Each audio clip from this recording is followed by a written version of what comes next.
નમસ્કાર ખેડૂત મિત્રો, આજે તારીખ 11 સપ્ટેમ્બર 2024 આજના મહત્વના હવામાન સમાચારની સંપૂર્ણ માહિતી મેળવીશું. ચેનલમાં નવા હો તો ચેનલને સબસ્ક્રાઇબ કરી લેજો. ગુજરાતમાં થોડા વિરામ બાદ રાજ્યમાં દક્ષિણ મધ્ય અને ઉત્તર ગુજરાતના ભાગોમાં મેઘરાજા વરસી રહ્યા છે. ત્યારે હવામાન વિભાગ દ્વારા રાજ્યમાં આગામી 7 દિવસ વરસાદની આગાહી વ્યક્ત કરવામાં આવી છે, જેમાં હજી પણ 24 કલાક દરમિયાન ગુજરાતના દક્ષિણના મધ્ય ભાગના જિલ્લાઓમાં ભારેથી ભારે વરસાદની શક્યતાઓ વ્યક્ત કરવામાં આવી છે.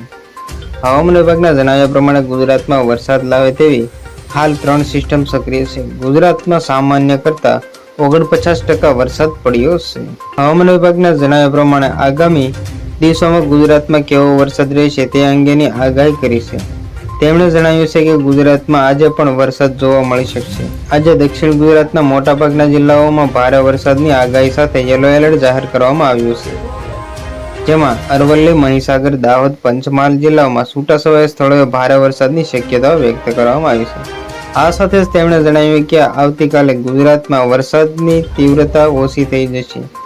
ત્રીજા દિવસથી કોઈ પણ જિલ્લામાં ભારે વરસાદની આગાહી નથી. હવામાન વિભાગ પાસેથી મળતી માહિતી પ્રમાણે 12 થી 14 સપ્ટેમ્બર આ 3 દિવસ દરમિયાન અમદાવાદ, ગાંધીનગર, મહેસાણા, પાટણ, બનાસકાંઠા, સાબરકાંઠા, અરવલ્લી, મહીસાગર, ખેડા, આણંદ, પંચમહાલ, વડોદરા, દાહોદ, છોટાઉદેપુર, નર્મદા, ભરૂચ, સુરત, તાપી, ડાંગ, નવસારી અને વલસાડ જિલ્લાઓમાં અમુક ભાગોમાં ગાજવીજ સાથે વરસાદ થઈ શકે છે.